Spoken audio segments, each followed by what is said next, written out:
오늘은 로마서 1장 16절에서 17절의 말씀을 함께 나누겠습니다. 말씀을 봉독하겠습니다. 나는 복음을 부끄러워하지 않습니다. 이 복음은 유대 사람을 비롯하여 그리스 사람에게 이르기까지 모든 믿는 사람을 구원하는 하나님의 능력입니다. 하나님의 의가 복음 속에 나타납니다. 이 일은 오로지 믿음에 근거하여 일어납니다. 이것은 성경에 기록한 바 의인은 믿음으로 살 것이다 한 것과 같습니다. 아멘. 바울은 앞에서 편지를 쓴 목적을 밝히면서 로마 교회와 교제를 하고 싶고 자신은 로마 교회를 위해서 바른 복음을 전해줄 수 있으며 또 로마 교회로부터 선교적 지원을 받기를 원한다고 말했습니다. 이제 바울은 본격적으로 복음에 대해서 말하고자 합니다. 그 이전에 바울은 복음에 대한 입장을 간단하게 밝힙니다. 로마서 1장 16절에서 17절의 부분이 바로 그 내용입니다. 먼저 바울은 자신은 복음을 부끄러워하지 않는다고 말합니다. 바울이 이렇게 말한 이유는 당시 상황이 기독교에 대한 핍박이 있었기 때문입니다. 성도들 중에서는 핍박을 피하기 위해서 기독교인이라는 것을 숨기고 복음을 부끄러워하는 자들이 있었습니다. 그러나 바울은 생명의 위협이 되는 핍박 가운데서도 복음을 부끄러워하지 않고 자랑스럽게 그 복음을 전했습니다. 그리고 바울의 이 메시지는 로마 교인들이 처한 특별한 상황에서도 중요한 메시지가 됩니다. 로마는 당시 정치나 경제, 사회 문화의 중심지였기에 온갖 뛰어난 철학과 학문들이 있었습니다. 사람들은 그런 지성이나 철학들을 자랑했습니다. 그런 문화 가운데서 로마 교인들은 복음을 붙드는 자였고 바울이 복음을 부끄러워하지 않는다는 것은 로마 교인들에게 힘이 되는 메시지였고 또 동질감을 주는 메시지였습니다. 바울이 이렇게 복음을 자랑스럽게 여기는 것은 하나님의 복음이 모든 사람들을 구원하는 능력이 있기 때문입니다. 유대인만 구원하는 것도 아니고 이 복음을 믿는 모든 이방인들을 주님께서는 구원하셨습니다. 이 복음에는 차별이 없었습니다. 로마서 1장 14절에서는 차별이 없다는 것을 그리스 사람에게나 미개한 사람에게나 지혜가 있는 사람에게나 어리석은 사람이라는 표현을 사용하여 모든 자들에게 복음이 영향력이 있다고 말하고 있습니다. 복음은 이렇게 민족의 차별 없이, 계급의 차별 없이, 지식의 차별이 없이 믿음으로 구원을 얻게 되고 그로 인해 인간을 변화시키는 힘이 있습니다.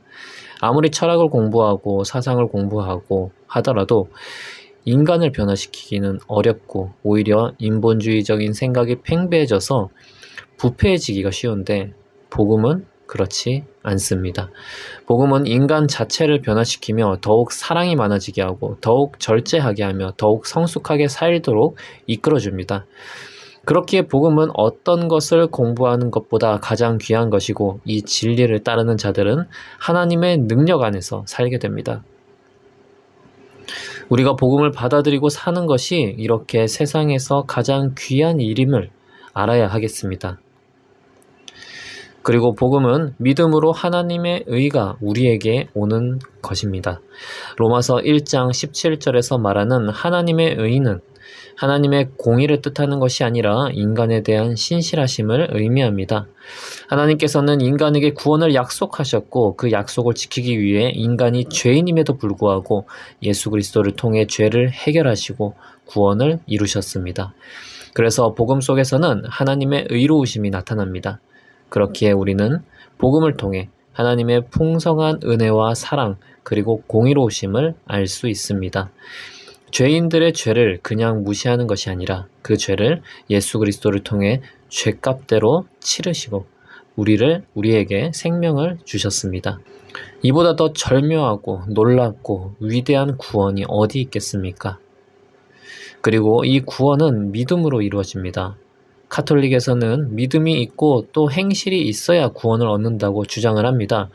믿음의 실천을 강조하는 면에서는 긍정적인 부분이 있으나 우리의 행실이 있어야 구원이 이루어진다는 것은 예수님께서 우리를 위해 죽으시고 우리에게 구원의 길을 열어놓으신 것과 다른 진리라고 말할 수 있습니다. 반면에 기독교에서는 믿음으로 구원을 얻고 그 믿음에 수반되어서 성숙하게 되어야 한다고 합니다.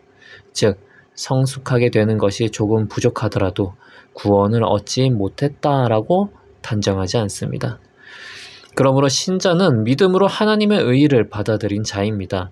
하박국 2장 4절에서는 의인은 믿음으로 살 것이라고 했습니다. 우리는 믿음으로 인해 주님의 백성이 되고 그 은혜 가운데서 살아가게 되었으며 우리를 주님을 닮도록 성숙의 길로 안내하십니다. 그렇기에 믿음이 없이는 이 은혜를 누릴 수 없습니다. 이 믿음은 일시적인 믿음이 아니라 지속적인 믿음을 말합니다. 그렇기에 우리가 복음을 지속적으로 믿을 때 하나님의 능력이 우리 가운데 계속 일어나며 우리는 더욱 풍성한 주님의 능력 안에서 살 수 있게 됩니다.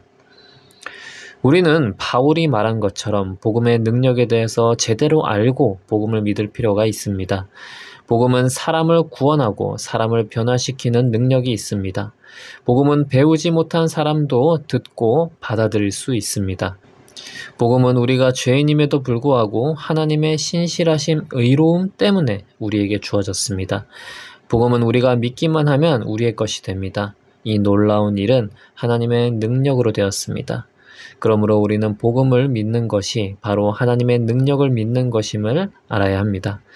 주님의 능력으로 우리에게 정말 좋은 것을 주신 주님께 감사하며 복음을 귀하게 여기는 자들이 되기를 축복합니다. 기도하겠습니다. 하나님 아버지, 주님께서 우리에게 귀한 복음을 주셨습니다. 위대한 주님의 능력이 나타나는 복음을 주셨습니다. 감사합니다. 이 복음을 붙들고 우리가 주님의 능력에 의지하여 살아가는 자가 되게 하여 주시옵소서. 예수님의 이름으로 기도합니다. 아멘.